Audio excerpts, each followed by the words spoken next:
Welcome to PostFunnel Insider. Thank you for joining us today for this weekly broadcast in which we will be touching upon different aspects of relationship marketing. I'm Amit, Optimove's VP of Marketing and your host for today. In the next 20 or so minutes, we'll have headlines reviewed by PostFunnel's editor-in-chief, a debate on the optimal amount of segments brands should be communicating with. We'll provide insights and tips on how to prepare a marketing plan for the new normal, some more tips on campaign optimization, and finally, a thorough review of how a pet care brand adjusted their marketing to this new reality. How about we get started with some headlines? Let's say hello to Nitzan Peled, PostFunnel's editor-in-chief who curated content especially for you. Hello, Amit. Ever heard of a drive-through office? No, you haven't, because it's not a thing yet. Because then again, it could be. Just think about it. We hold meetings in our cars, sitting in an open parking lot. We can get lunch together too. I mean, it just sounds like the next logical thing, in my opinion. Because however you think the coronavirus crisis impacted consumerism experience, changed preferences, new trends, companies shifting offering spaces, voices, values, a heavier move towards online shopping, of course, and store pickups, perhaps nothing has been as sweeping as the rise of the drive-through. It started with a drive-through coronavirus test, obviously. We saw it in South Korea, I think, first a few months back. Since then, people brought back the drive-through supermarket concept. We, on PostFunnel, reported on drive-through tasting, since footfall in supermarkets declined, obviously, but new products still needed new mouths to try them out. And in recent days, we gathered these reports. There's an animal vaccination drive-through in Pittsburgh. There's a drive-through, let me just get rid of this. There's a drive-through food bank in Texas. Drive-through weddings in Malaysia. Drive-through baby showers in Oakdale, California. Drive-through job fair in Hattiesburg, Mississippi. Drive-through funerals in Ottawa. Drive-through farewell gatherings in Arkansas. Street food festival drive-through in Erie, Pennsylvania. The next one makes total sense. It's a drive-through coffee shop in a supermarket car park in Wrexham. A drive-through community lunch in Luzerne County, Pennsylvania. Municipal services offered in a drive-through in Enfield, Connecticut. A drive-through fireworks show in California. Drive-through commencement speech in Georgia. And a drive-through, trust me, just need to disable my ad block, a drive-through haunted house in Japan. What will be next? I'm sure I've also missed a few.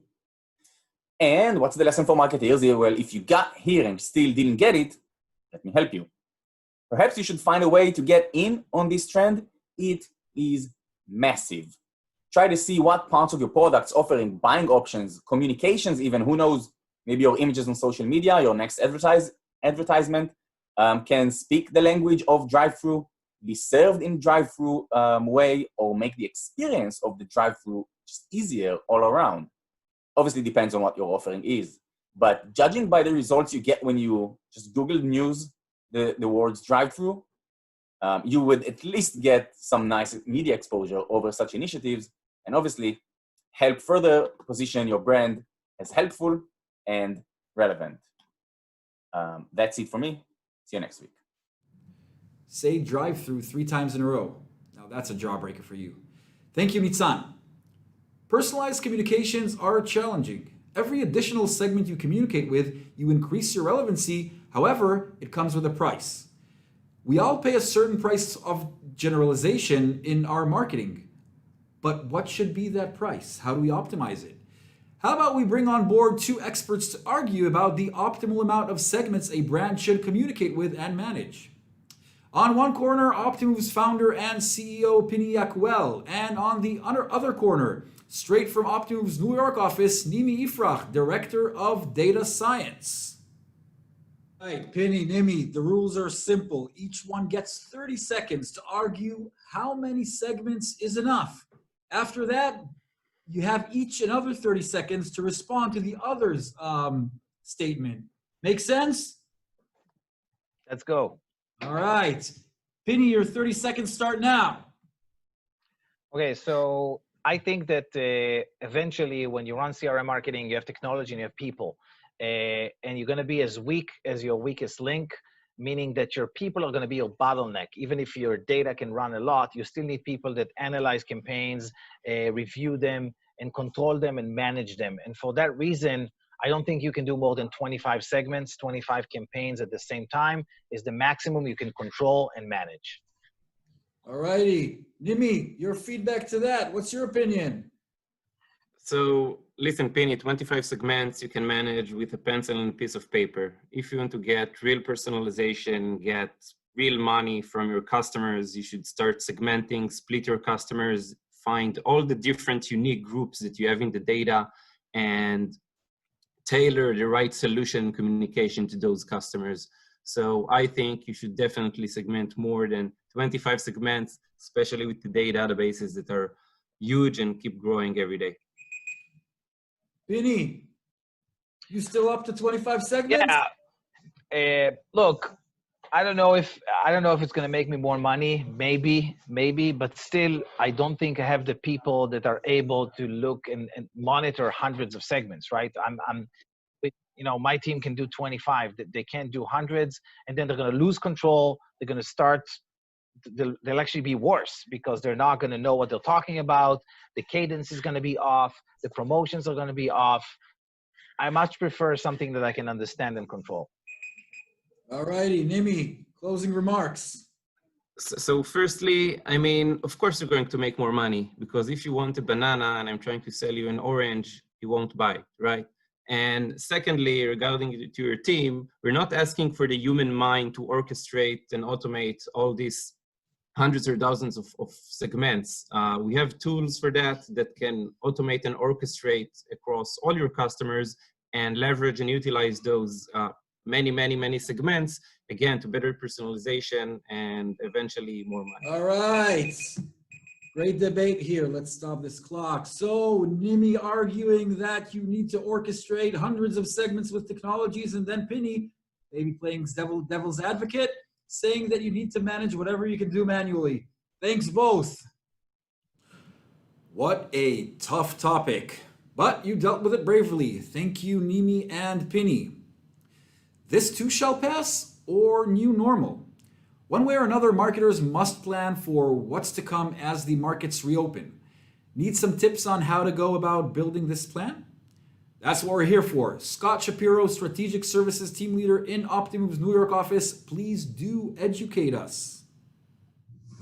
Hi, Amit. Thanks for having me again. Just wanted to talk about a new blog that's now live up on the website. It offers some tips for retail and e-commercers to plan some marketing strategies as things begin to reopen. So we look at two key demographics, newly acquired customers and lapsed existing customers. With the first group, so if we scroll down here and see, with the first group, we notice some interesting similarities to Black Friday. So while you may have never marketed in a post-pandemic, you may be able to repurchase strategies following the heavy sales periods like Black Friday in how you approach your newly acquired customers during COVID. We noticed this, that there were more new customers relative to existing customers. They had lower order value. They were more likely to use discounts. All of these kind of align with what you see with those acquisition efforts of a major sale. But what you'll see on the back end of a major sale is typically a lot higher one-timer rate, lower customer retention generally, lower value customers long-term. But if you've ever had successful strategies for that demographic kind of following one of those sales periods, we'd recommend kind of repurposing that for now, as at least the early indications are that customers were behaving in kind of a similar fashion. On the other end, what we're going to talk about is kind of identifying churn customers. So we want to focus on kind of being flexible here in your definition. If a customer has maybe missed expected purchases but has engaged in other ways, whether it's an email or site engagement as examples, perhaps these were just circumstantial churn, and they won't need as heavy promotions to come back that you would maybe typically find with churn customers. So you want to just kind of be flexible. You may want to either increase or decrease people's level of risk depending on sort of how their other behavior might have been. Maybe combine other metrics of engagement with with purchase behavior. But in the end, so this blog's now up and available for you. So check it out. And as always, if you have any questions, do not hesitate to reach out. Thanks. Whatever you do, make sure you roll out gradually so that your customers keep up and adjust with you. Thank you, Scott. Want some more recipes to perfect your CRM? Here are 5 power tips on how to optimize your campaign by Optimove's marketing data scientist, Stavi Shayao. Hi, Amit. Hi, everyone. So today we're going to talk about campaigns optimization. I think we can all agree that optimizing existing marketing plans is not an easy task. So I want to share with you some essential tips that will help you handle the process. But first, if we're talking about campaigns optimization, we must talk about the test cycle. So in our world, it goes like this. You analyze your customers' behavior, you segment the customers accordingly, and you think about the journey of communications that you would like them to have. But how can you be sure that you are reaching their potential to the fullest? And so for that, you have the test and analysis stages. In my eyes, they are the most crucial ones, actually. So the point is that you run campaigns with a test and a control group, and then you're analyzing the results of the campaigns. You're actually comparing between the groups, and you make changes accordingly. Now, I know that maintaining hundreds or thousands of campaigns like this can be really exhausting, but keeping this cycle running is what really makes the difference and help you reach to the full potential of the market. So to make this whole process a bit easier, I have a few of our top tips that everyone should follow in order to make this, to get it done in the best way. Starting with the first one, use naming convention. Use it to your target groups, your campaigns, your promotions, pretty much everything. Make sure to keep it simple and short, but still clear. So it can really assist you and your colleagues be on top of things at all times. Second thing is setting up a time limit for A/B campaigns. So marketeers tend to leave multiple actions campaigns running for an unlimited time. And it's just missing out the point of the test itself, which is really understanding the best action for a specific segment of customers and using that action along the way. So what I suggest is setting up a time limit for each A/B campaign. And when that time comes, to either stay with a winning action, or if none of the actions outperform the other, it's a sign that you need to make some changes in the actions. So make small changes and keep the test running for another period. When analyzing your campaigns, try to avoid going all over the place. So to make it easier to handle many campaigns, focus your analysis. Choose the least performing cycle or the least performing country, and just analyze one journey at a time. So it will help you understand the journey as a whole and to also make some order within the mess of campaigns. In this analysis, include campaigns with no customers. So I've seen many cases where these campaigns are just being overlooked, when actually the fact that you're not targeting any customers is a sign that something is wrong. There are several reasons why it happens, but it's a whole discussion for another segment. Lastly, I would say check your deliverability metrics.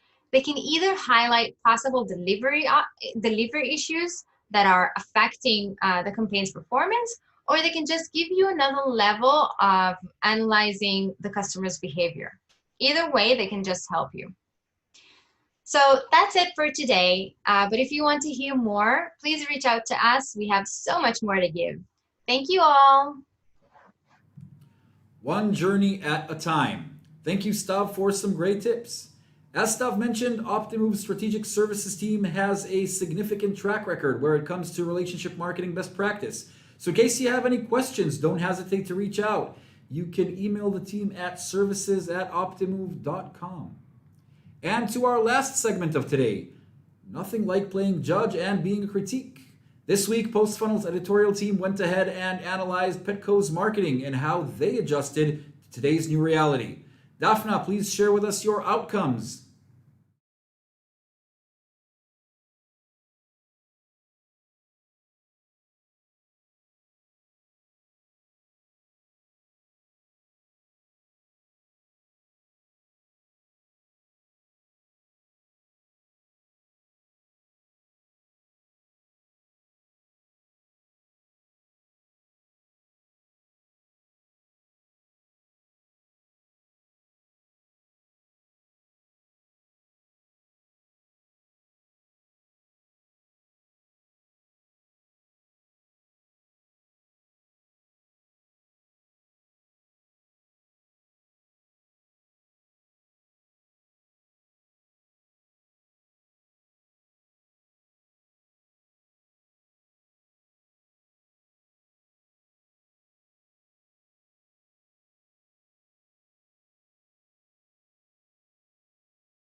That's a 90. Well done, PetCo.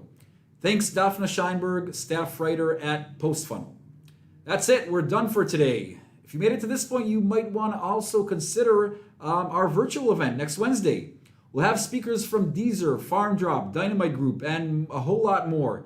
If you want to look at the agenda and register, you can do that at forum.postfunnel.com. For Americans out there, have a happy 4th. For all the rest, take good care.